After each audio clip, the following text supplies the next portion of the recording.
অনু যখনই ভেবেছিল হয়তো তার হাতে আর সময় নেই, এখানেই হয়তো সব শেষ, ঠিক তখনই বিপরীত পাশে থেকে একটা গাড়ি এসে পূর্বের গাড়িটাকে জোরে ধাক্কা দিয়ে গাড়িটাকে একদম রাস্তার বাইরে নিয়ে গাছের সাথে বাজিয়ে দেয়।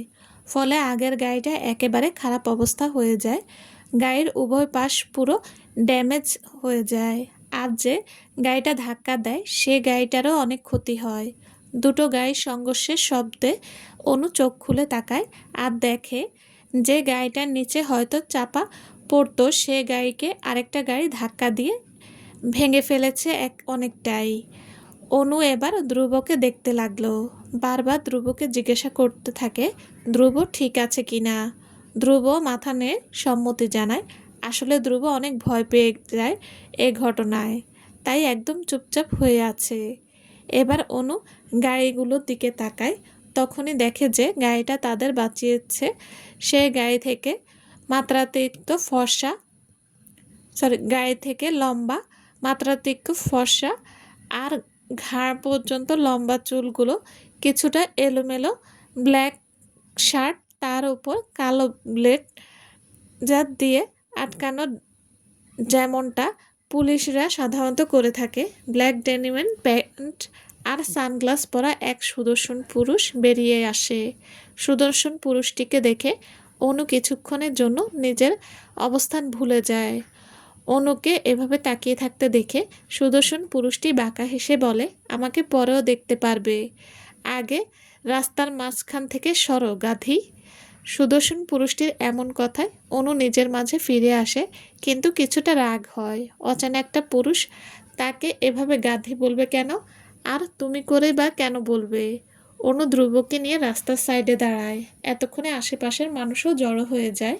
সুদর্শন পুরুষটি অনুর মনের কথা সবই শুনতে পায় আর মনে মনে বলে, সিলি গার্ল, তুমি পুরোটাই তো আমার, সেখানে আপনি করে ডাকার প্রশ্নই আসে না।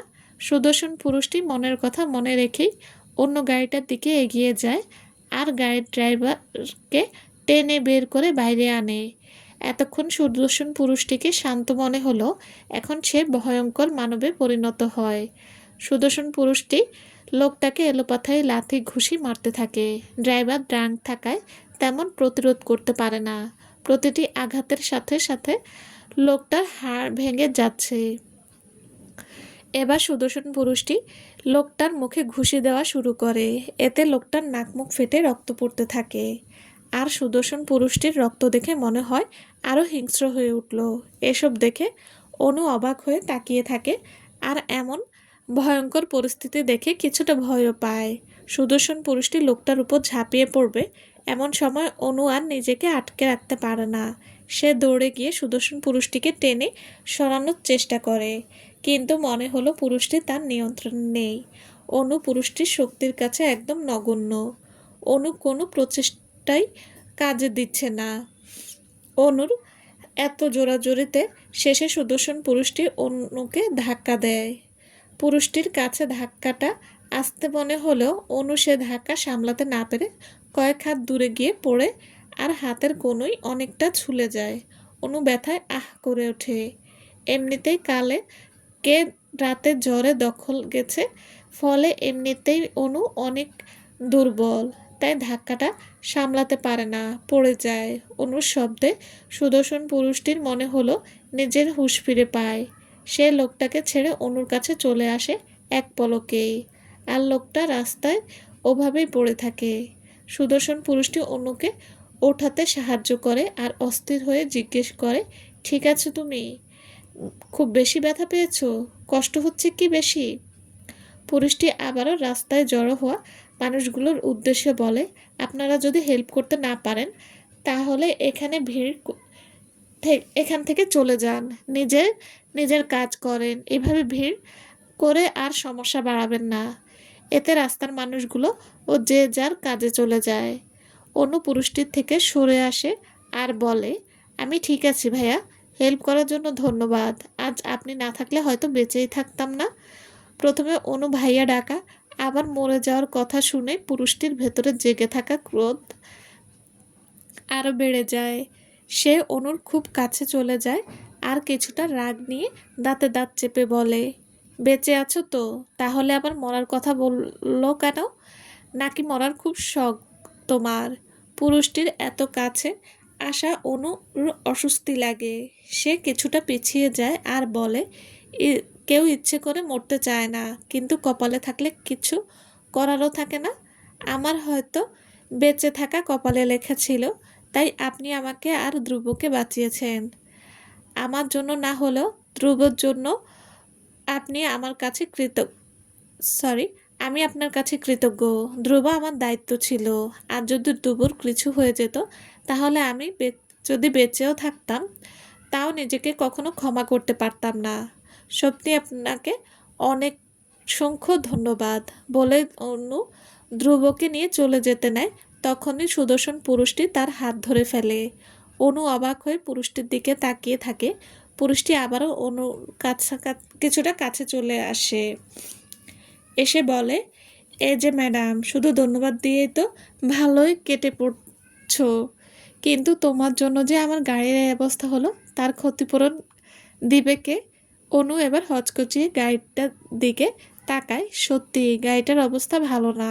গাড়ির যে পাশ দিয়ে ধাক্কা দেওয়া হয়েছে সে পাশ পুরো ডেবে গেছে, আর গাড়িটাকে দেখেও অনেক দামি মনে হচ্ছে। অনু এবার যেন জান অনুর এবার কেন জানি কান্না পাচ্ছে। অনু মনে মনে ভাবে, ছেঁড়ার উপর তো ভালোই সরি ছেঁড়ার উপর তো ভালোই ক্রাশ খাইছিলাম, কিন্তু ক্রাশ আমারে এবার এমনি বাস দিল। আর গাড়িটা যে দামি, আমার বাবার যা আছে তা বিক্রি করার পরও নিজের ফুসফুস কলিজা সব বিক্রি করলেও এই গাড়ির কেনা সম্ভব না।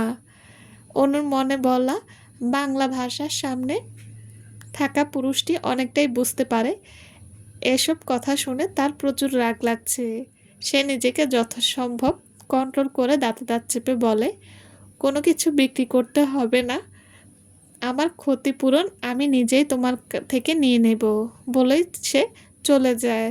অনু শুধু অবাক চোখে বড় বড় করে অবাক হয়ে তাকিয়ে থাকে। অনুর মনের কথা ছেলেটা জানলো কেমনে? ছেলেটাই বা কে ছিল? ঝড়ের মতো এসে বাঁচিয়ে আবার ঝড়ের মতো চলে গেল। আর শেষে কি বলে গেল ছেলেটা?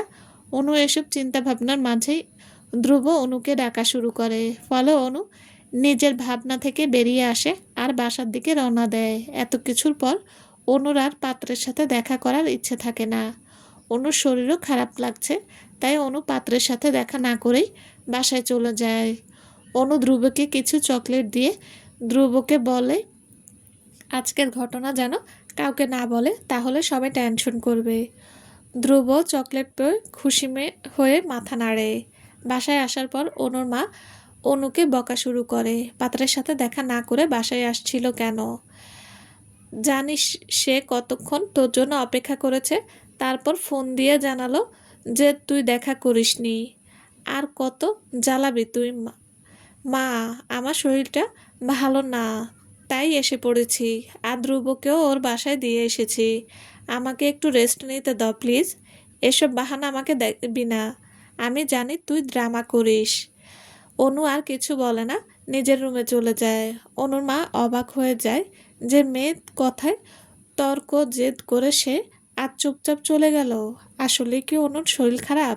এসব ভাবতে ভাবতে অনুর মা অনুর রুমে এসে দেখে অনু চেঞ্জ না করে শুয়ে পড়েছে। অনুর মা অনুর শরীরে হাত দিয়ে দেখে অনুর শরীর গরম। অনুর মা তাড়াতাড়ি অনুর বাবাকে ডাক্তার ডাকতে বলে আর অনুর কপালে জলপট্টি দিতে থাকে। অনুর বাবা ডাক্তারকে দেখতে আনে আর ডাক্তার কিছু ওষুধ দেয়। অনুর বাবাও ওষুধ কিনে এনে অনুর মাকে দেয়। অনুর মা অনুকে খাবার খাইয়ে ওষুধ খাইয়ে দেয়। তখন এভাবে অনুকে বকার জন্য অনুর মার খারাপ লাগতে থাকে। অন্যদিকে অ্যারন নিজের রুমের ব্যালকনিতে দাঁড়িয়ে আছে। সে সকালের কথাগুলো ভাবছে। অনুর সাথে যে ছেলের দেখা করার কথা ছিল, সে ছেলের সাথে অনু দেখা করার আগে অ্যারন তাকে ওখান থেকে সরিয়ে ফেলার জন্য ক্যাফের দিকে যাচ্ছিল। ঠিক তখনই অ্যারন কিছুটা দূরে থেকে অনুর দিকে একটা গাড়ি আসতে দেখে। এটা দেখে অ্যারনও নিজের গায়ের স্পিড বাড়িয়ে দেয়। যখন ওই গাড়িটা অনুর কাছাকাছি চলে আসে, ঠিক তখনই অ্যারন বিপরীত দিক থেকে হাই স্পিডে নিজের গায়ে দিয়ে গাড়িটাকে সরিয়ে দেয়। যখন অ্যারন অন্যদিকে গাড়ি আসতে দেখে তখন 1 মিনিটের জন্য অ্যারনের পুরো পৃথিবী থমকে গিয়েছিল। মনে হচ্ছিল আবারও সে তার প্রিন্সেসকে হারিয়ে ফেলবে। অ্যারন নিজের সব দুর্বলতা সরিয়ে নিজেকে শক্ত করে তার প্রেয়সীকে রক্ষা করে। অ্যারন তার প্রেয়সীকে যতই দেখছে ততই অবাক হচ্ছে। আগের প্রিন্সেসের সাথে এখনকার প্রিন্সেসের যেমন পার্থক্য আছে তেমনই বেশ মিলও আছে। এখনও তার প্রিন্সেস নিজের আগে অন্যের চিন্তা করে, সবার থেকে আলাদা তার প্রিন্সেস। আর এই জিনিসগুলোই অ্যারনকে বারবার তার প্রিন্সেসকে ভালোবাসতে বাধ্য করেছিল আর এখনও করে। অ্যারনের চিন্তাভাবনার মাঝেই এরিক অ্যারনের রুমে আসে আর জিজ্ঞেস করে, কোথায় ছিলে ভাই? কাল এঙ্গেজমেন্ট পার্টির পর থেকে তুমি উধাও। এদিকে এঙ্গেজমেন্টের পর জ্যাক রোজকে নিয়ে কোথায় যেন চলে গেছে। রোজের ফ্রেন্ডদের জিজ্ঞাসা করলে বলে ওরা ঘুরতে গেছে, কিন্তু কোথায় গেছে তা ওরা জানে না। অ্যারন বাঁকা হেসে বলে, জ্যাককে একটা ধন্যবাদ দিতে হবে আমার কাজটা এত সহজ করে দেওয়ার জন্য।